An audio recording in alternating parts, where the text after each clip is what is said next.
It's the Real News Network. I'm Sharmini Pires coming to you from Baltimore.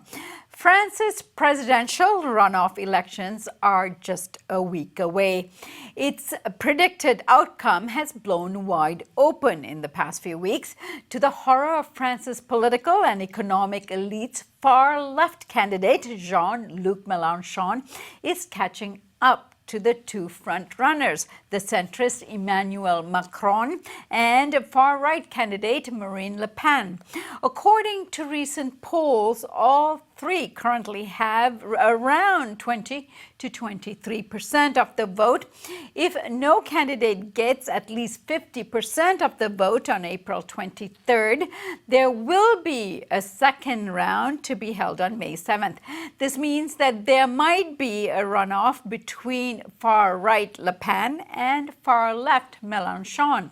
According to the Guardian newspaper, Melenchon is an acid-tongued political showman with a radical tax and spend platform. He's now just 5 or 6 points behind. According to the Guardian, some recent polls have placed him third ahead of scandal hit center-right candidate François Fillon. Let's take a look at one of Mélenchon's campaign rallies in the city of Lille, where he has been attracting large crowds. Imagine there's a new European treaty on the table. Who do you want to send to negotiate it? Someone who's already said they want to suck up to Merkel and be Europe's teacher's pet? Or someone who holds their ground and says it's impossible to have a free community with free people if you refuse social harmonization, if you refuse fiscal harmonization? That's what you're currently doing. Joining us now to discuss and analyze the recent turn of events in France's presidential election is Renaud Lambert. Renaud is an editor of the monthly newspaper Le Monde Diplomatique. Thanks for joining us, Renaud. Thank you for having me. So, Renaud, let me start off with your take on the presidential race that's developing and what you think these recent polls suggest. Well, Sharmini, anytime you've invited me to talk on the French election, you've asked me, so who's going to win? And I refused to answer your question because I knew I was going to say stupid things, because no one can predict what is going to happen. A couple of weeks ago, I think when we last talked, it seemed like Marine Le Pen, far-right, and Emmanuel Macron, I guess center-right, but neoliberal, were set to go into the second round. And now, as things are settling, a candidate is rising, Jean-Luc Melenchon. What is happening, basically, is that he suddenly has inched above the traditional left-wing candidate, the Socialist Party candidate, and has become the strategic vote.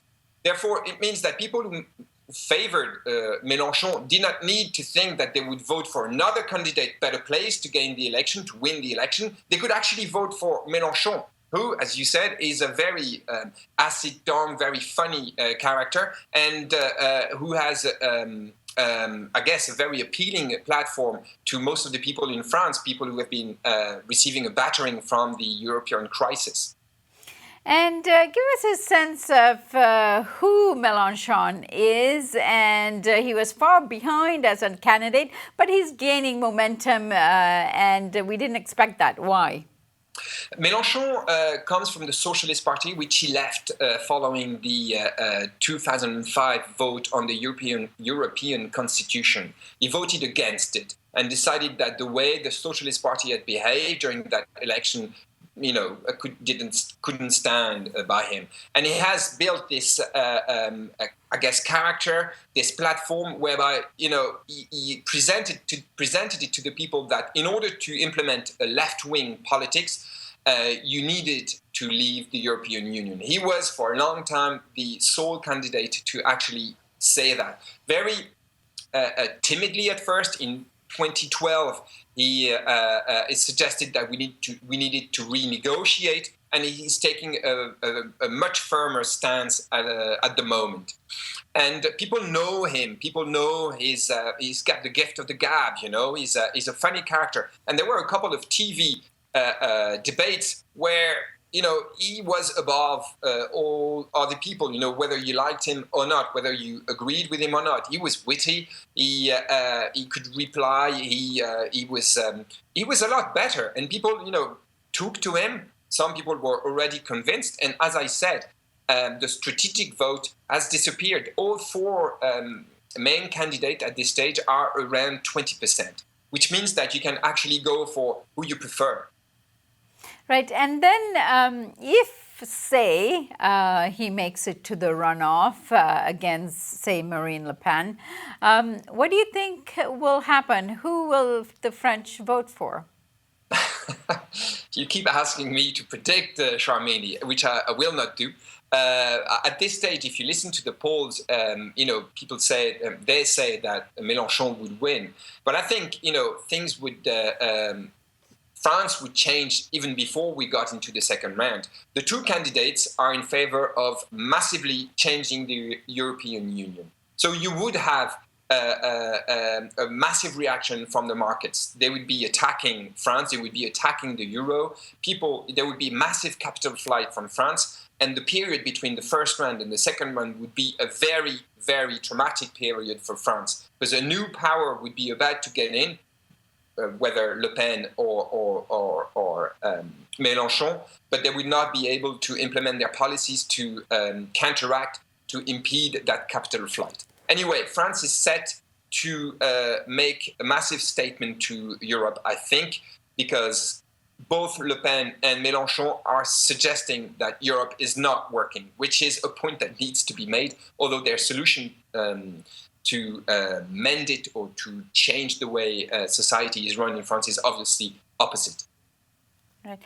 And Renaud, this is a significant vote, not only for France, but for Europe as a whole. I mean, if you put all the major countries together in Europe, Germany, France, UK, and others, it is a geopolitical powerhouse. And in fact, when it comes to geopolitics and strategic geopolitics and the US alliance with Europe and so on, it's a very important, both economically and in terms of foreign policy and in terms of geostrategic alliances and so forth. So if we actually successfully have somebody like Melenchon in power in France, how would that change European politics?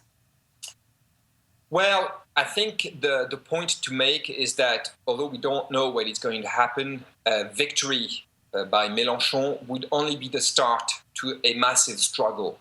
For left-wing forces, Mélenchon winning would not be sufficient to achieve what we want to achieve. We would have to start the struggle the day afterwards. Going to the streets, helping him obtain what he's standing for. You're right. Geopolitically, this would be an earthquake. You can actually, we'd be looking at probably the collapse of the euro. It would be a possibility. That would mean the collapse, to a certain extent, of the European Union. This would have to rearrange itself according to what geometry. Who knows? Who knows what the reaction in Germany is going to be? But I think at this stage, forces that were suffering from globalization and the way Europe was being built have been put under the lid for such a long time that we're going to see explosions. And I would much prefer, and I think people are coming to realize that an explosion organized by Mélenchon would favor the working class, humble people a lot more than an explosion led by identity-led, xenophobic politics, such as the one Marine Le Pen is standing for. All right, Renaud, I thank you so much for joining us, and I have a feeling we'll have you back next week. Thanks so much. Thank you, Charmaine. And thank you for joining us here on the Real News Network.